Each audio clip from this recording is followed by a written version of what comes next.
Well, hello. This is Jeff Gaudiosi, and you're on misplacedstraws.com, where music comes to life. But when you think of the great voices in rock history, one name that is on everyone's list is John Waite. From the Babies to Bad English to his solo work, his career has had hits across multiple decades. And he's kind enough to take some time today and talk about it all. Welcome, John Waite.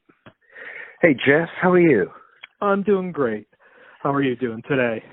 I'm good. I'm in lockdown, so I'm doing laundry. So I'm gonna my sheets are in the dryer, so I'm just the glamorous life of a rock star. Off stage it pretty much is. It's like the same for everyone, really, especially now. Well, and that's where we'll start. I mean, with the quarantine out, first of all, you and your family healthy? Everyone doing well? Yeah, no. Everybody's just. We're being very careful. I mean, if I go out to the store and I, mask up and I take some hand sanitizer and I only make it a brief visit, but pretty much 23 hours of my day are spent inside. So I make the hour outside. I try and exercise as much as I can, but it's tough now, Yeah. And, talk a little bit about music. I mean, your last solo record was a while ago, 2011's amazing Rough and Tumble. A great record. Thank you. Any chance that, and you've had some live stuff, and, the great acoustic record came out, a couple of years back, but any chance of new studio music in the future? Yeah, absolutely. I mean, I'm always writing. I'm always thinking about music and, bits of lyric words you read in a book. Something you might read on the headlines of the New York Times. I mean, anything comes at you just out of the blue, and it could be in a dream. But I have stacks of notebooks in my room, in my condo. And it's just a case of finding that one song that cuts through the ice and makes it sort of like the flagship for the rest of the record. You need two songs to do it. You need to get the first one up. It's like what you're really trying to say, and then another song that's like it's in harmony with it, that doesn't sound like it, and from that point on, the songs just fall out of the sky.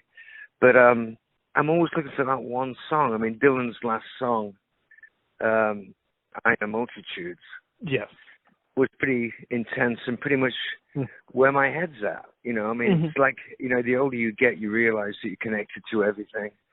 And that the past is with us all the time. The future isn't here yet, but it's all one. It's very mystical. But like things like Dylan coming out with that, you go like, yeah. And so you're always looking for that one key. And once I find that key, I'll be studio. But you can't really go looking for it. You can force it sometimes, with the deadline. If you're under contract and you have an album to deliver, and somebody says, we have to have this in 3 months, you'd be surprised how inspired you get. It's just, what your job is, as Pete Townsend used to say. And but it could happen tomorrow. It could be happening today. But with lockdown, I've got a lot of time to think about it, And, you mentioned how when you're under contract with the record company, you have to have record out, every year, every 2 years, whatever. Yeah. With sort of the change in the music business, do you find it a little more liberating that you kind of can take your time and search for that song and a lot of that label pressure is off? Well, it doesn't really matter. I mean, I think like with Rough and Tumble, that came out on Universal. I made the record and played it to them, and they put it out. It was just a case of, like, I went to them to say, do you want to put this in the stores? And it was very successful. We had #1 single at Classic Rock Radio, and away we went. It didn't make any difference at all to sales because we're in that age of the internet. And record sales are now really a thing of the past unless you're aiming for an audience that's very young that buy records, or country artists. Sometimes you spend, they buy records down there. But it's not the same way. I mean, it's like I said about Dylan. You put the record out, and a week later, people have moved on to something else. Right, it's all about So that first week pre-order. You know? Yeah, but it doesn't have any staying power. Right. People it's like a big flash. Mm-hmm. People go like, Jesus Christ, a new Dylan song? Mm-hmm. It put one out a month before. Fantastic, you know? And but then it's gone. So you don't make those records anymore to get in the ring with the big boys. Mm-hmm. You just work at the speed you want, and the following that you've got is looking for you to be the best you can be. And as far as deadlines, I think they can be suicide. You know, for bad English, it was suicide. Mm-hmm. You know, I mean, a year after releasing that record and being on the road all the time, it's like somebody rings up and says, "We have to have the record for summer, or everything we've done doesn't mean anything." And you know, you bite that hook and you go in, and you realize that it's almost an impossible thing to do. But it's business as well as music. The only thing that's wrong with the music business is the business. Right. And it changes so much. I think, you know, trying to keep up with it. I mean, do you ever get to a point where you think, well, why am I putting out a 10-song record? Why not release singles?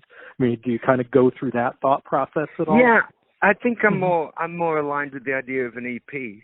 Mm-hmm. I mean, the last couple of things I've put out were acoustic records called Wooden Heart, and there's Volume 1 and Volume 2. Volume 1 is 4 songs. It's an EP, and I knocked it out in like a day and a half, or even a day. I think a day and a half with mixing. And the second one was like 15 songs, I think, that were songs that I loved from my past records, acoustic, or I recut Missing You, Unplugged. I did a few things. Did a Donovan song and put it all. That took about 2.5 days. So I think I can be in the studio thinking I can do something that's on a footing with something I've done before. If it's an EP, I think once you get past that halfway point, you're wondering what you're doing in the studio. So you got to have more time. But I think you can do a very inspired four song sort of saute. You know, you can go in there and get it in a week, and it can be really very good work. And I think that also sort of lends itself a little better because you're always touring. And if you put out, you know, an EP with a couple of songs, it's easier to kind of work those into the set than you know, if you have a much longer record. Yes, that's a good point. I mean, people do, especially when you've got a history like me, you have I think it's like a 45-year career or something insane, but 40 years. But I mean, you have people that like the Babies, you have people that would only listen to the solo stuff, people who got the bad English stuff, people who didn't like the bad English stuff. You have all these people, but I choose a set list around the songs that I like. I've never written a song or gone into the studio trying to write for the audience. If I'm trying to write something that's accessible, I'm still writing it for myself. I can't be bothered getting into the ring with all those writers that write big singles, pop singles. And I think some of the most genuine music, or nearly all the genuine music, isn't written like that, you know. And do you still enjoy touring? I mean, you still do quite a bit of dates, you know. Does it still feel something when you get up on stage and play those songs? It's never gone. Watch I enjoy reaction. I enjoy it more now than I ever did, because I mean, I'm probably know what I'm doing more, and my voice is stronger, and you have more of an affinity for the craft bit, and you have more empathy, I think, for the people in the audience, and to grow up, and so the work changes, but it does get better. And what does it feel to you when people come up and tell you what your music has meant in their lives?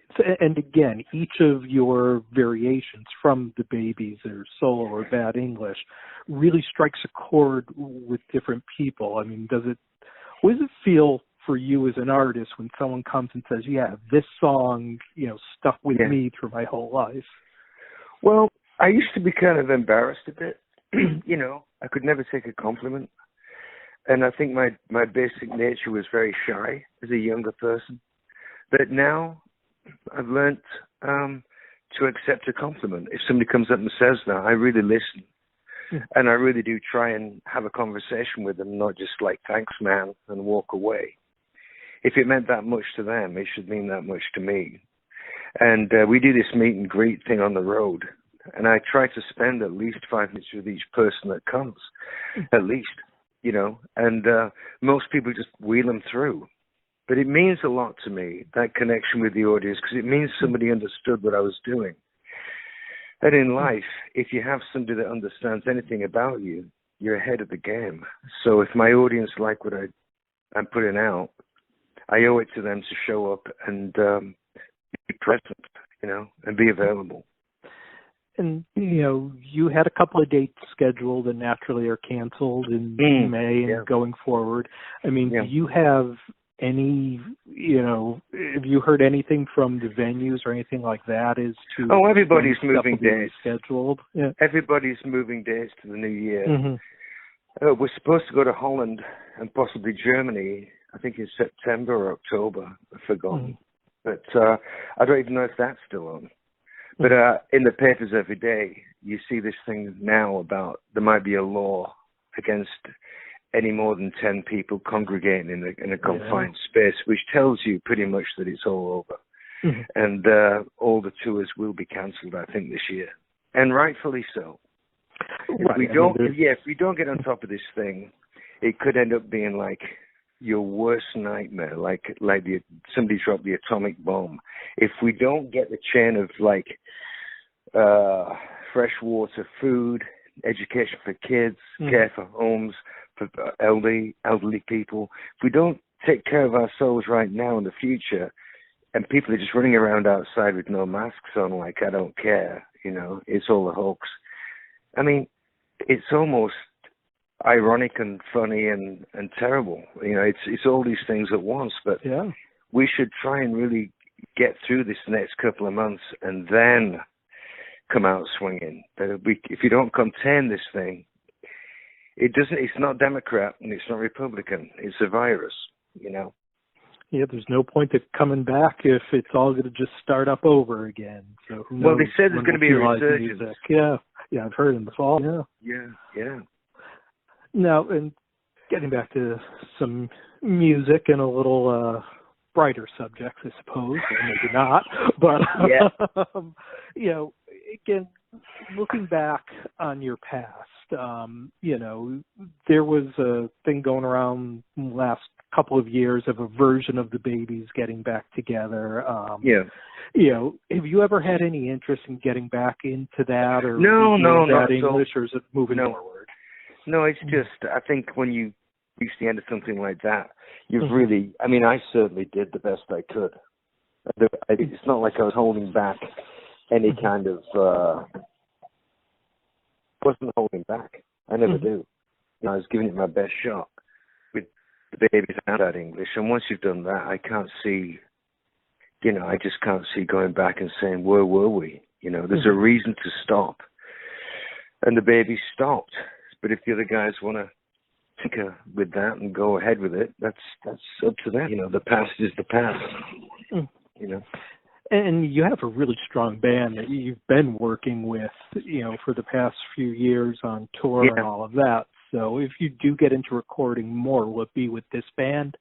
Yeah, but I mean, I was thinking about changing instrumentation. I was thinking about going in with slightly different instruments. Because I never use piano, really. I think it's in the same space as the vocal. And if it's not a really clever piano player, it gets in the way. I've always been about the guitar. But I was thinking about moving the instruments around and seeing what I could come up with.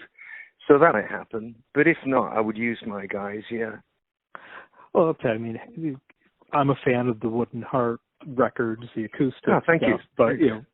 But, the idea, I think, of hearing your voice with a solo piano on something, I think would be really special. So I'm coming around to thanks. You know, I wake up in the morning and every morning I make some black coffee and put on Bill Evans, the keyboard player. And I listen to Bill Evans or Eric Satie, you know, classical. But I mean, I'm starting to respond to the keyboard in a different way because I'm hearing it played differently, not in a rock way, you know. And and therein lies something interesting for me. I don't want to just come out and do straight rock stuff with keyboards. It doesn't really work for me. Right. I mean, you find what fits in your face and fits the song. Yeah. So Right. Well, John, I can't thank you enough for taking some time here well, God today. Bless you. It's good to hear from you. Glad to hear you're healthy. We'll look for you on the road. Hopefully, when you get Where out are to you? the In East Coast. Connecticut, right? You're in Connecticut. Yep, I'm just outside of Hartford, so we're in New York Great. and Boston for shows a lot. So definitely catch you at some point in the future. Oh, that's great, man. Well, thank you. Nice talking to you. And You as well, John. all the best to your family, and stay well. You too. Thank you. God bless. Bye-bye.